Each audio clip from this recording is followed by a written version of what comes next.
తెలంగాణలో కాంగ్రెస్ పార్టీ కొత్త టీంను రెడీ చేస్తోంది. పీసీసీ అధ్యక్షుడిగా రేవంత్ పదవీ కాలం ముగుస్తూ ఉండడంతో నూతన అధ్యక్షుడి ఎంపికలో ఏఐసీసీ నేతలు నిమగ్నమయ్యారు.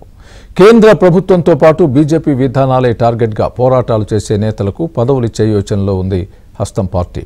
ఇంతకీ కాంగ్రెస్ కొత్త టీంలో ఎవరికి చోటు దక్కనుంది? కాంగ్రెస్ ప్లాన్స్ ఏంటి? Was the story?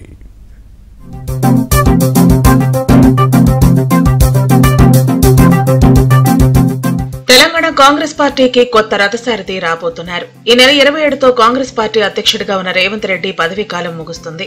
అయితే పీసీసీ చీఫ్ ఎవరికి ఇస్తారు అనే చర్చ హస్తం నేతల్లో మొదలైంది.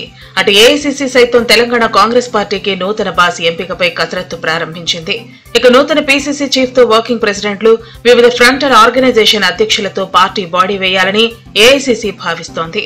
రాష్ట్రంలో అధికారంలో ఉన్నప్పటికీ కేంద్ర ప్రభుత్వం బీజేపీ విధానాలపై నిత్యం పోరాటం చేయాల్సిందిగా రాహుల్ గాంధీ రాష్ట్ర నేతలకు దిశానిర్దేశం చేసినట్లు సమాచారం. రాహుల్ సూచనలకు అనుగుణంగా పార్టీ వర్కింగ్ ప్రెసిడెంట్లు, ఫ్రంటల్ ఆర్గనైజేషన్ బాధ్యులను నియమించాలని రాష్ట్ర నేతలు కసరత్తును ప్రారంభించారు.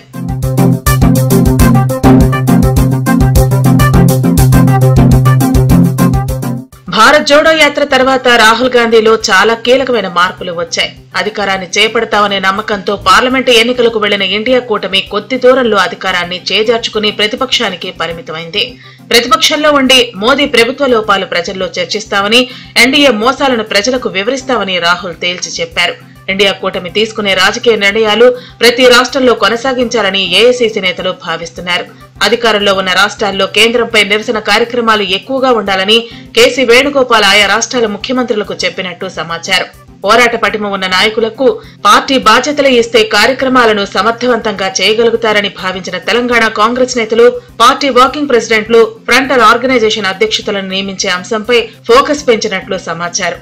కాంగ్రెస్ ఫ్రంటల్ ఆర్గనైజేషన్స్ పై పార్టీ దృష్టి పెట్టింది. ప్రభుత్వ పథకాలను ప్రజల్లోకి తీసుకువెళ్లడంతో పాటు కేంద్ర ప్రభుత్వ ప్రజా వ్యతిరేక విధానాలకు, బీజేపీ రాజకీయ పరమైన విధానాలకు వ్యతిరేకంగా దీర్ఘకాలిక పోరాటాలు నిర్వహించాల్సి ఉంది. పార్టీ విద్యార్థి, యువజన విభాగాలకు అధ్యక్షులను ఎన్నికల ద్వారానే నియమించే విధానం ఉన్నప్పటికీ ప్రస్తుత పరిస్థితుల్లో సమర్థవంతమైన నాయకులకు అవకాశం ఇవ్వాలని హస్తం నేతలు భావిస్తున్నారు. ప్రస్తుత ఎన్ఎస్యూఏ అధ్యక్షుడిగా ఉన్న బల్మూర్ వెంకటకి ఎమ్మెల్సీగా అవకాశం ఇవ్వడంతో నూతన అధ్యక్షుడి ఎంపిక కోసం కసరత్తు చేస్తున్నారు. దీనికోసం ఇప్పటికే 5 పేర్లు పరిశీలనకు వెళ్లినట్లు సమాచారం. ఇక యూత్ కాంగ్రెస్ అధ్యక్షుడిగా ఉన్న శివసేన రెడ్డికి సాట్స్ చైర్మన్ పదవి ఇవ్వడంతో యూత్ కాంగ్రెస్ అధ్యక్ష పదవి కూడా వేరే వారితో భర్తీ చేయాల్సి ఉంది. ఆ పదవి కోసం ఎమ్మెల్యే మైనంపల్లి రోహిత్, జగ్గారెడ్డి కూతురు జయరెడ్డి, ఎంపీ బలరాం నాయక్ కుమారుడు సాయిరాం నాయక్, మాజీ ఎమ్మెల్యే సంపత్ కుమారుడు దీపక్ ప్రయత్నం చేస్తున్నారు. ప్రస్తుతం సిటీ ప్రెసిడెంట్ గా పనిచేస్తున్న మోతే రోహిత్ సైతం యూత్ కాంగ్రెస్ ప్రెసిడెంట్ పరిశీలనలో ఉన్నట్లు తెలుస్తోంది.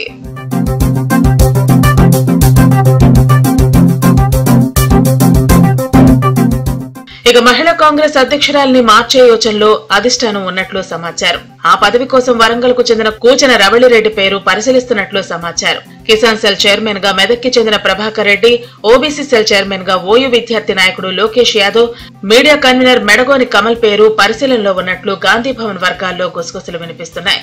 మైనార్టీ సెల్ చైర్మన్ పదవి కోసం నిజాముద్దీన్, కౌశల్ సమీర్ తదితర పేర్లు పరిశీలనలో ఉన్నట్లు సమాచారం. ఇక ఎస్సీ ఎస్టీ సెల్ కోసం కూడా పెద్ద ఎత్తున పలువురు నేతలు ప్రయత్నాలు చేస్తున్నట్లు సమాచారం. కేంద్ర ప్రభుత్వ వైఫల్యాలపై కలిసి వచ్చే పార్టీలను, ప్రజా సంఘాలను కలుపుకొని పోరాడాలని కాంగ్రెస్ భావిస్తోంది. దీనికోసం పార్టీ అనుబంధ సంఘాలకు బలమైన నేతల కోసం అన్వేషిస్తోంది. ఇక పదవుల అదృష్టం ఎవరిని వరిస్తుందో చూడాలి.